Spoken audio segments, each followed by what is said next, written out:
shepherds in arms and spirit.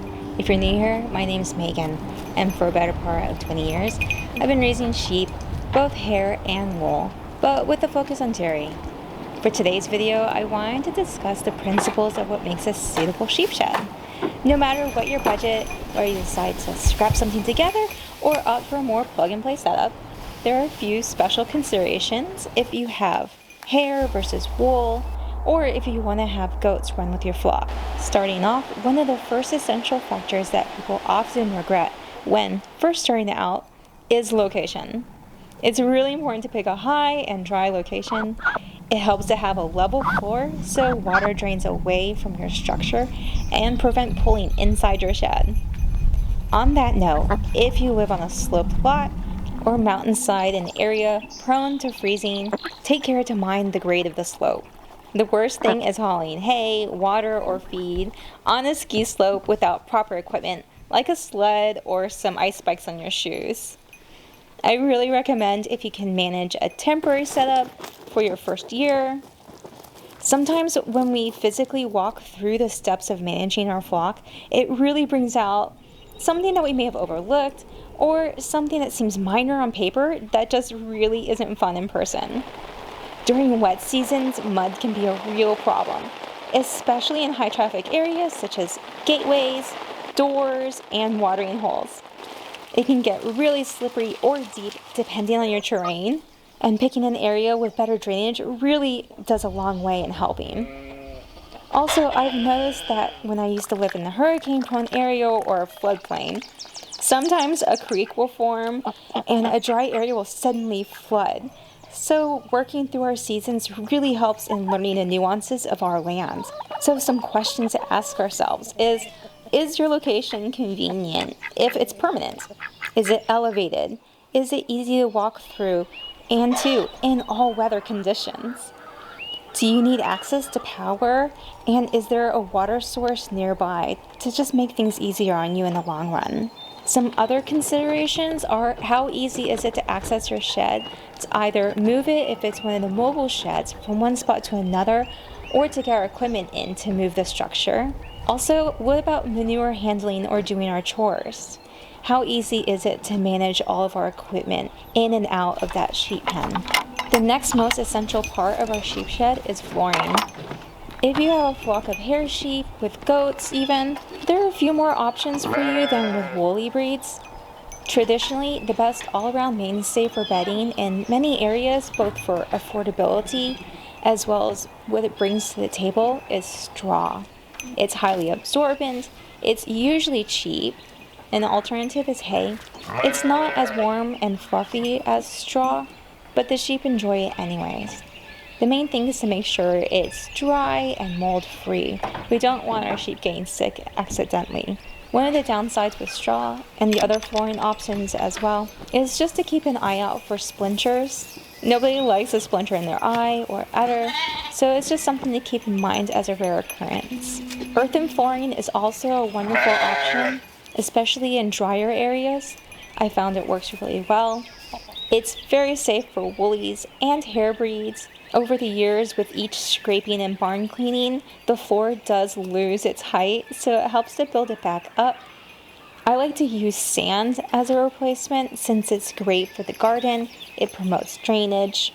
And as an aside, some dairy farms have found it actually helps improve the health of your flock by preventing cases of mastitis and the others. Next up, we have wood chips, wood shavings, wood pellets, and sawdust.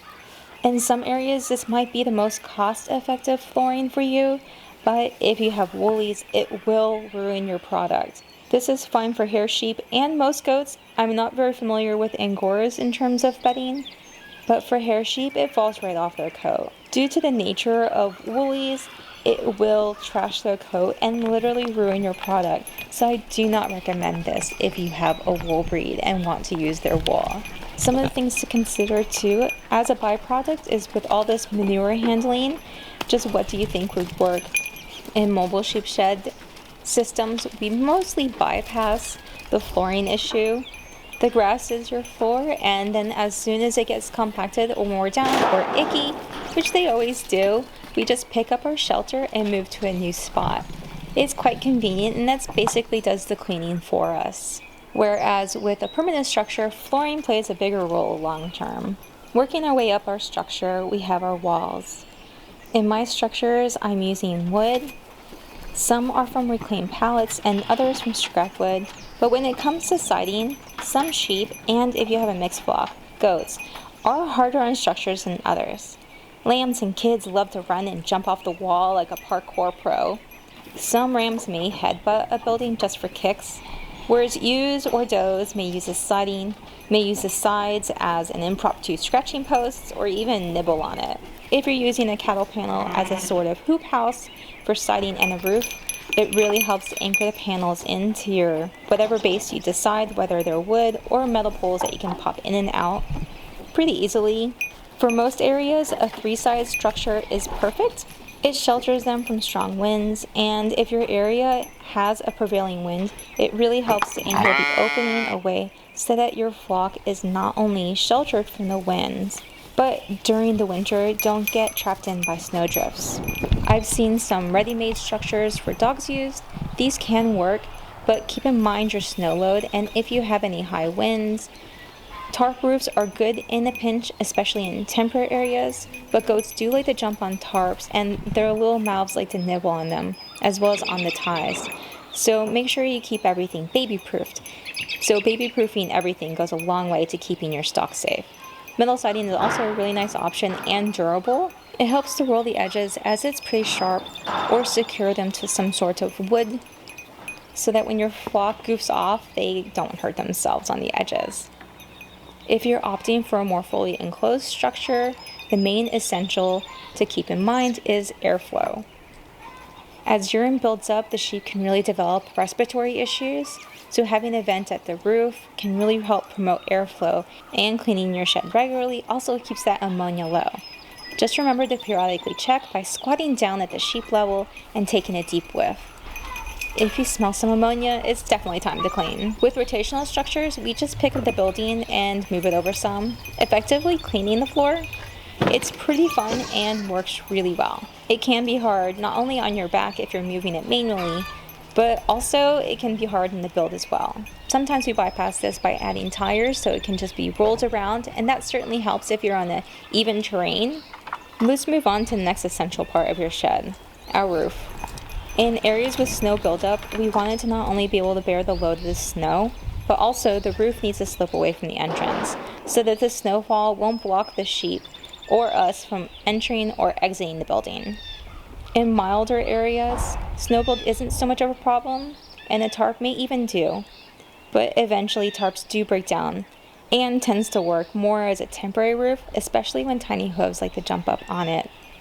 So what if you need immediate housing and maybe sheared your sheep during a hot period and now it's forecast to snow, or you impulse bought a sheep at the market? What can you do now? Some plug-and-play gold standard structures are calf hutch. They're durable, washable, easy to set up. It can really accommodate 1 to 2 sheep. It may be perfect for your setup. I've seen ingenious setups with dog pens or even carport sheds. The main problem, especially if you have a mixed flock of goats and sheep, is that miniature goats specifically are capable of jumping super high, even up on a carport roof, and escaping out of your pen. Ideally, we want our bare minimum shed to have wind protection, and hair sheep tend to handle sun and heat pretty well, but do appreciate a bit of shelter from rain and even a bit of shade too.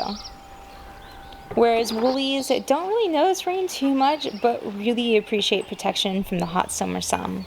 Also, when housing mixed flocks or groups with different personalities, it really helps to have large opening doorways or an open side to our shed, so that when one group or specific animal wants to bully or so that one group or animal won't block the other group from entering your shelter. If you have a door, it helps to secure it open. I've had sheep lock our goats out from the barn at night. Some animals either due to their personality or breed tendencies tend to be a bit more territorial. So when picking out an affordable housing for your flock, it's okay if it's not pretty. Is it practical? Does it shelter the sheep from wind, sun, and rain? Can it handle the weight of heavy snow? Or perhaps several sheep popping about on the roof, if it's roof accessible. The main thing to keep in mind is how sturdy your shed is. Often the best sheds are homemade. They may not be the most beautiful things, but that comes with practice and time.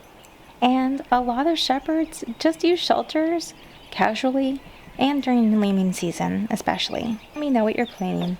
Are you going to build a sheep chateau or perhaps something more pop together? I'm sure I've missed some things, but I hope this has really helped you on your adventures. Stay soft and fluffy. Like and subscribe for more sheepy content.